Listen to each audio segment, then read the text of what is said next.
Hi there, welcome back to another episode on the Age of Adventures Utopia3 server. So I did actually record another episode between this one and the last one, but unfortunately the sound was not working. So I didn't get my commentary at all, which I was going to just dub over, which I've done previously for Angorian Skies one, but to be honest, I didn't think it was going to be a good idea. I don't think it would have turned out well. So I'm just going to just go straight on and record the next one. But I'm going to show you what I did in the previous episode. And hopefully you'll get the kind of idea of what happened. And that will be cool.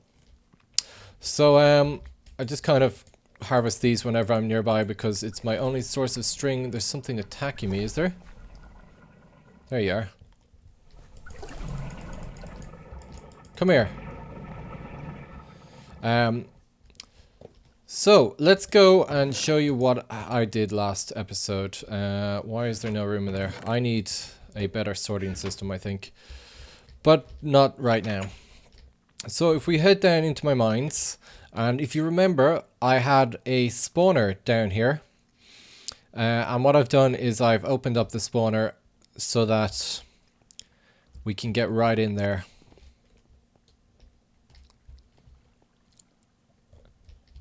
And have a look inside. So there we go. You can see these dwellers are spawning in here. These are lycanite mobs. I really want to actually send them up on a water stream, but unfortunately that doesn't seem like it's possible with these guys because they can actually swim. So you'll notice now in a second, hopefully, that these guys will start getting hurt. There you go. They're getting hurt now. And it's this plant here in the middle. Oh, wow. Lots of them there. That's causing them to get hurt. This is a bell thorn. And if we just... Yeah, so they're dead now. So the bell thorn is injuring them. It does take a while for them to start. But that's what it does. It kills mobs. Which is cool. It's probably not the most effective way of killing them in this case, but it's kind of all I could do because I couldn't bring them up a water stream to drop them and so forth. So the bellthorn does need some mana, so we have these hydrangeas. Good work with pronunciation there. And we have a small bit of a mana pool going here. So these guys, they basically take still water and generate mana using the still water. They don't generate a huge amount, but I think it should be enough to pretty much power this thing. We also have a hopper hawk here, which we haven't used yet, and this is basically picking up all the stuff up there and putting it into this chest. So you can see we're getting raw fish. We're getting puffer fish, and we're getting various necromancy stuff, and also this annoying dye that drops from everywhere. What do you even use this for? Oh, lots. Wow. Yeah, I personally think it's just annoying. But anyway, so this thing is gathering up all the food that these dwellers are dropping. And yeah, it's gathering it up. Now, unfortunately, it's not gathering it as quick as I would like it to do. Because I wanted to use it as a fuel source. Because there is things that will allow you to... Rune of air, oh yeah. That allow you to use flowers to eat food. And I was going to use them as a food supply. And then use them as a mana generation, but I don't think that's going to work, unfortunately, which is a big pain. So instead we're going to have to go and get ourselves some better mana generation, and I keep glitching there, that's weird. So it is making some food, just not at the speed that I'd like it to. So yeah, let's head back up then, and I'll show you the changes I made to my living stone and living wood generator at the end of the last episode. And yeah, we'll come back after once I'm there. So guys, here is the system I set up last time. But I've changed out the detector for a clock, and it actually works a lot better now. So we have the wood drop there, and this should start changing over now, and we already have quite a lot of living wood here, which is cool. Obviously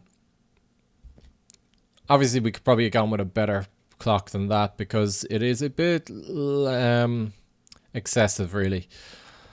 But yeah, no, this is working fine, and we're getting a nice supply of living wood. So now what we want to do is probably get some better mana generation, because this mana generation is nowhere near enough to power even that thing. So yeah, so we're gonna want to get something going there, and what I want to do probably is start with some sort of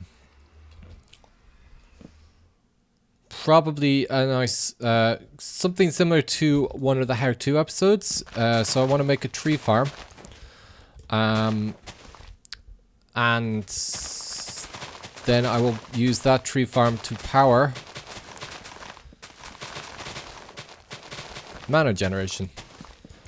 So I'm gonna use it to basically get endo flames. What was that? Oh, weird. So yeah, so I need to get together the stuff that I need to make the tree farm, which basically I just need some more of these grabby thingies, these things here, Rani Carpus, and I need some hopper hawks. Actually, one hopper hawk will do, and probably one of those things as well will do for now. And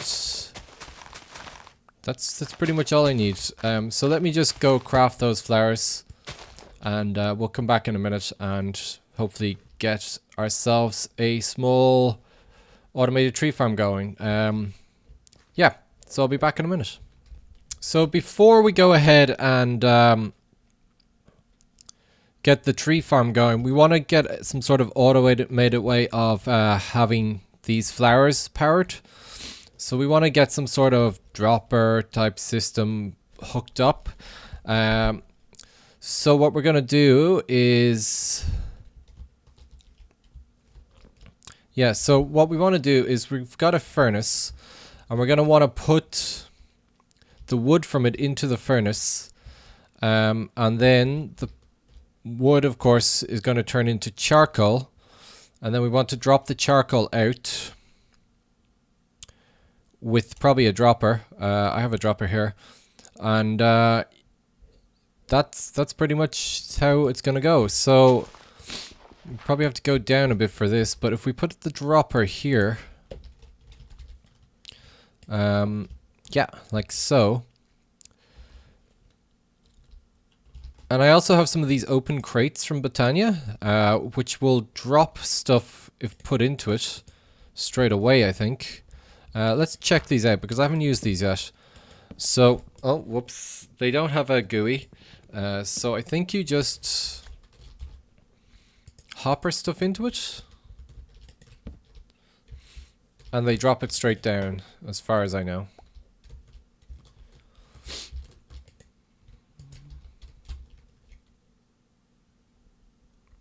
Yeah, that's pretty cool. Might not be exactly what we want. Or maybe it is. The coal does come out at very regular intervals. Like, if we have it so that we have enough plants, we can have droppers going up and then dropping it out.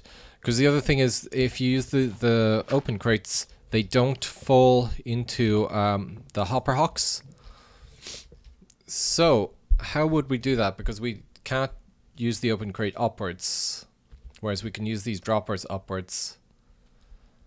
Yeah, okay, so let me just think about this momentarily, just for a bit, and we'll come back in 1 second. Okay guys, I've set up a small little system here, and I've mapped out the range of this thing, so it's very simple. You put your oak comes into this furnace and it goes into the hopper, and the open crate then drops it down here, and this is within range of this kind of diagonal. So within here, including there, I'll probably have to move this a bit this way.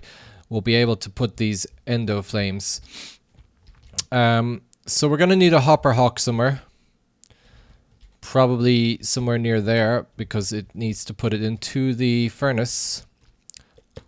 I'm fairly certain they can put stuff into furnaces, but I could be wrong. And we can actually put dirt on top of that. It's no problem. And then we'll just have dirt all along here as well. We're going to need some way of fueling this as well, but I hear exo flames can power furnaces pretty well, so I might look into them as well. So let's just show you how this works. If we chuck in a piece of charcoal there, it burns up the wood,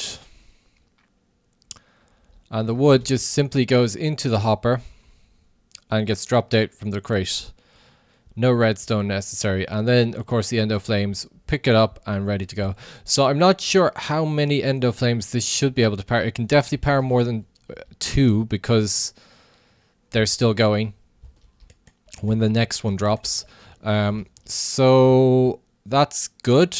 And we probably get some going there. So I'm going to need to make a lot more endo flames anyway. And we're also going to need a hopper hock so we can put them into this thing. We might need to put a chest or something to put them in. I'm not really sure how they work. We could put them up higher actually, either.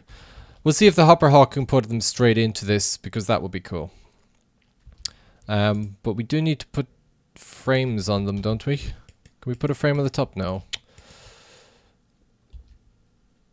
So if we put oak wood on the front of that, then the hopper hawks should put them in. It does mean that I've lost... Oh, that's cool. I didn't know that. Cool. Oh, whoops. That went away this time. So we should be able to do that. Let me get a hopper hawk and we can actually see if this works. What did Courage say? He said I mined like 2.5 stacks of diamonds in the last 20. I think he is a cheater. Okay, guys. We'll be back in a second once I get these plants this time, and then we can get this thing going. Nice. Okay, guys, I have myself a hopper hook, and I want to just test this out. I think it has to be beside, but I'm not sure. God, it's hard to see that. Pick up only items not in frames. Pick up any items. Pick up only items in frames. Right, so then we put this here and of course put this back on. And we'll grab these out.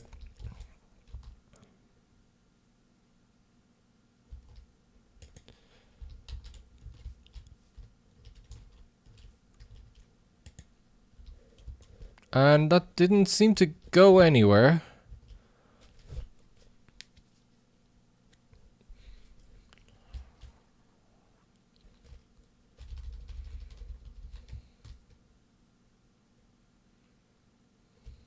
So they're being picked up. Oh, they're being put into the fuel slot. Right.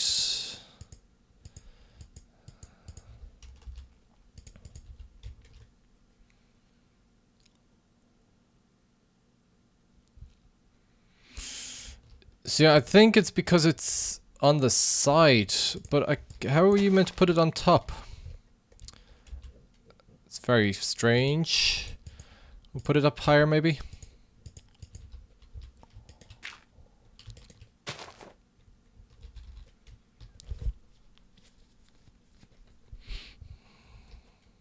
No, it's not picking that up. I don't know how oh, hang on. Oh, I don't know where that went. So I'm not really sure how to put it on top. Maybe it says in the Britannia.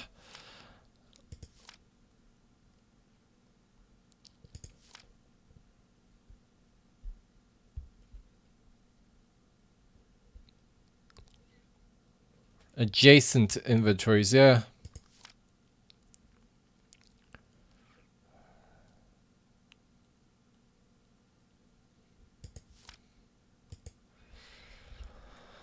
Okay, we might not be able to push this straight in, so we might need another hopper then. But what we could probably do is just put that like that. What are you doing? Not like that. And we'll take that off as well.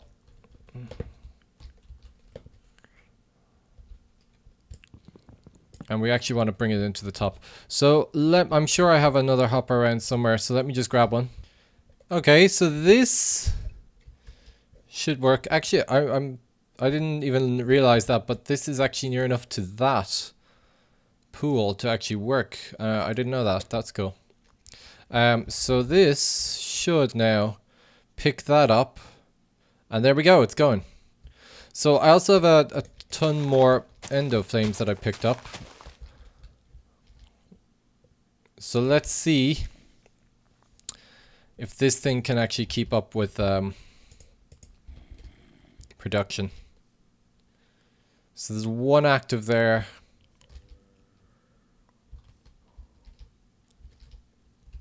It's 2 active now.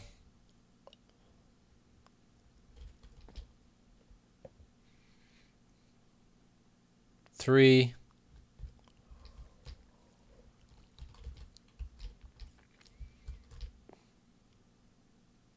4. And I suspect this one is going to stop now.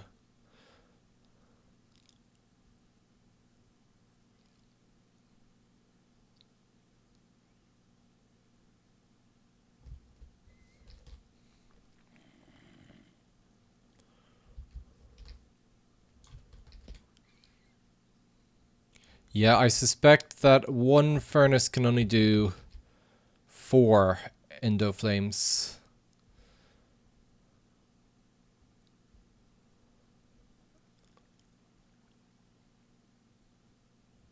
Right. So I'm gonna have to get... Oh, hang on. Why is this stuff? Maybe not. Okay, let this run and we'll see if we start getting a buildup of charcoal down here.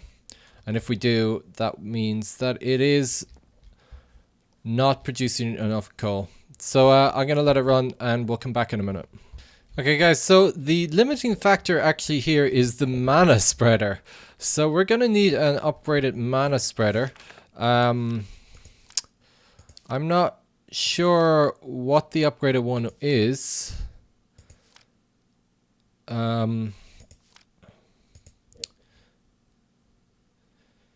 Yeah, I'm not actually sure what the upgraded mana spreader is. Distributor maybe? No. We might need to just put 2 onto it. But anyway, it is only pretty much powering 4 of these, by the way, at any one time. They do stop once they're full as well. So, I don't know. If we put this closer, does it work faster?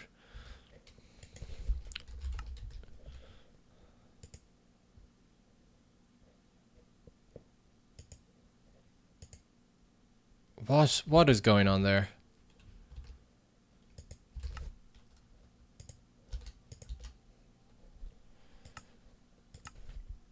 Hello, NEI. Wake up. Anytime you're ready. No, that's just not wanting to do that there. So there does seem to be an excess of fuel, but that's only really because these are all full. So they can't take in any more. So we do need probably another mana spreader, or need some gold. Let me run back and make some... Oh, we'll just drop this one actually for now.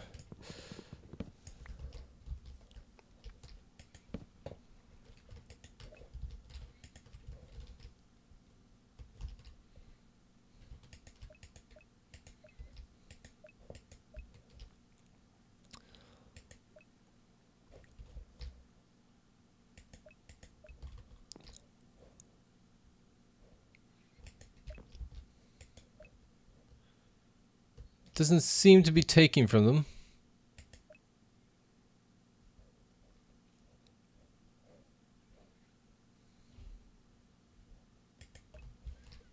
That's weird. I don't know what's going on there. That's very strange.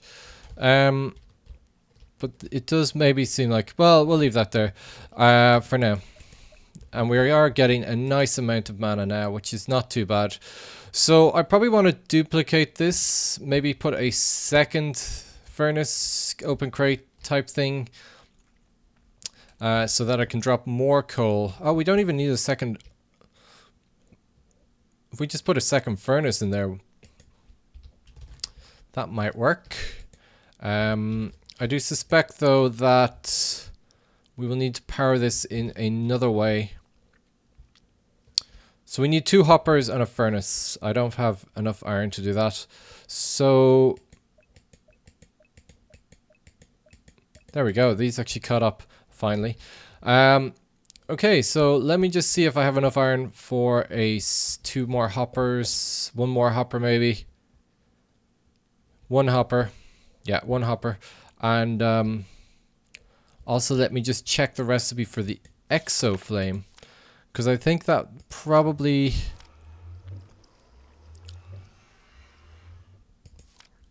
Actually, this gives an efficiency boost as well. So Rune of Summer, Rune of Fire.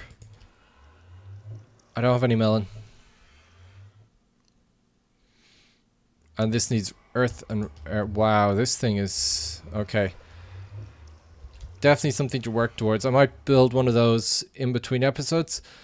But for now, I think we're probably out of time. So we didn't get to do the tree farm, which is kind of what I wanted to do, but we didn't get to do that.